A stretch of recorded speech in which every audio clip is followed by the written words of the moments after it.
भरतवंश बहनों तथा भाइयों, जिन महापुरुष ने समस्त वेदों का संकलन किया, वेदांत शास्त्र का प्रवर्तन किया, महाभारत तथा भागवत जिनकी कृतियां हैं, उन्होंने शास्त्रों के रूप में किसी ग्रंथ को मान्यता दी तो वो है भगवान श्री कृष्णोक्त गीता। तरह तरह की पूजा पद्धतियां, परस्पर विरोधी संगठन धर्म के नाम पर प्रचलित हैं, जबकि धर्म का लक्ष्य है एक परमात्मा की शोध। कल्याण स्वरूप वो परमात्मा एक है, उसे प्राप्त करने की निश्चित क्रिया का पालन धर्म है। जब परमात्मा एक है, उसे प्राप्त करने की क्रिया एक है, तो बहुत से पंथ क्यों? इसके समाधान के लिए प्रस्तुत है यथार्थ गीता का भावांश, ये गीता कैसेट। धर्म के सरल स्वरूप और उसकी प्राप्ति हेतु निर्धारित क्रिया का क्रमबद्ध तथा पूर्ण विवरण योगेश्वर श्री कृष्णोक्त गीता है। विश्व के प्रत्येक महापुरुष ने जो कुछ भी साधन बताया है, वो सब का सब तथा अनेक गोपनीय स्थितियों का स्पष्टीकरण अकेले गीता में है। इसलिए संपूर्ण मानव जाति के कल्याण का अतर्क शास्त्र गीता है। महाभारत में संकेत है कि जब कौरवों और पांडवों की सेनाएं आमने सामने खड़ी हो गईं, तो संपूर्ण निशांतर कौरवों में प्रवेश कर गए और सभी देवता पांडवों में। इस कथन से महर्षि व्यास ने स्पष्ट कर दिया कि गीता के सभी पात्र देवता या असुर हैं तथा प्रतीकात्मक हैं।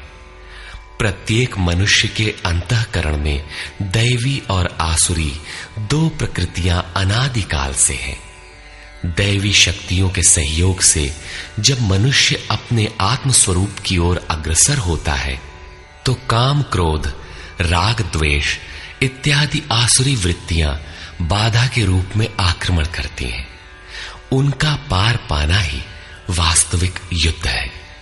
अर्जुन श्रेय के लिए विकल था। उसकी दृष्टि में श्रेय का उपाय था कुल धर्म, पिंडोदक क्रिया, वर्ण संकर से बचाव, कुल क्षय से बचने के लिए युद्ध न करना इत्यादि। मात्र इतनी सी शंका के समाधान हेतु भगवान को उसे 18 अध्याय गीता समझानी पड़ी। अंत में पूछा कि क्या तेरा मोह नष्ट हुआ? अर्जुन ने स्वीकार किया कि भगवान, मेरा मोह नष्ट हो गया और अब मैं वैसा ही करूंगा जैसा भगवान ने उपदेश दिया है। वस्तुतः ये केवल अर्जुन की शंका नहीं थी, बल्कि मानव मात्र की शंका है कि श्रेय क्या है, उसे कैसे प्राप्त करें। इसलिए स्त्री पुरुष, आबाल वृद्ध, मानव मात्र के लिए गीता के 18 अध्याय का अनुशीलन एवं नियमित पाठ नितांत आवश्यक है, जिससे ब्रह्म विधि की स्मृति सृजित रहे तथा बच्चों में भी इन कल्याणकारी संस्कारों का सृजन हो सके। इस गीता ज्ञान के बिना कोई भी मनुष्य उस ईश्वर के पथ पर नहीं चल सकता। अक्षय सुख, शाश्वत शांति, लोक में समृद्धि तथा मूल शंका समाधान हेतु इन कैसेटों का संकलन किया गया है। इसके नियमित श्रवण से संपूर्ण परिवार तथा स्वजन समुदाय को सुसंस्कृत करें। संसार में कहीं भी मनुष्य हो, उसके लिए गीता सदैव अमृत वाहिनी है। गीता आपका शास्त्र है।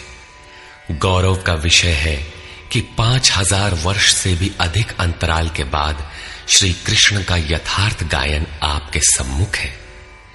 जन्म जन्मांतर की रूढ़ियों से ग्रस्त मस्तिष्क को स्वच्छ कर चिंतन के प्रशस्त पथ पर चलने के लिए इन कैसेटों का प्रसारण प्रातः अवश्य करें।